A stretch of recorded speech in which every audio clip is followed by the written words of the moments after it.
ব্রাইডের বাড়িতে পৌঁছে দেখি ব্রাইডের গায়ে হলুদের পর্ব চলছে।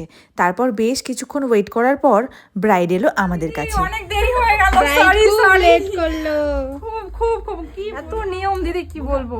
আর রিয়েল ব্রাইডকে লেন্স পরানোর সময় তো বেশ একরকম যুদ্ধ করতে হয়, কিন্তু এইবার সেটা একদমই হয়নি।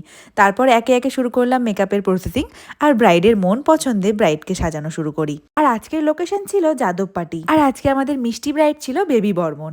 ওর স্পেশালি আজকে পছন্দ ছিল টানা টানা চোখ করে দিতে হবে দিদি।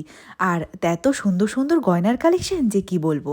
শেষ অবধি দেখো ব্রাইডের পছন্দ মতন লুক করতে পারলাম কিনা। হ্যাঁ, চোখগুলো তো মানে অসাধারণ, আমি চিনতেই পারছি না সত্যি। থ্যাংক ইউ সো মাচ দিদি, এত সুন্দর একটা লুক দেওয়ার জন্য। ওয়েলকাম।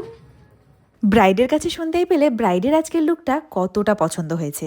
আর তোমাদের এই লুকটা আজকে কেমন লাগলো অবশ্যই কিন্তু কমেন্ট করে জানিও। আর তোমরাও যদি নিজেদের স্পেশাল দিনে এইরকম একটা লুক পেতে চাও, স্ক্রিনে দেওয়া নম্বরে যোগাযোগ করো।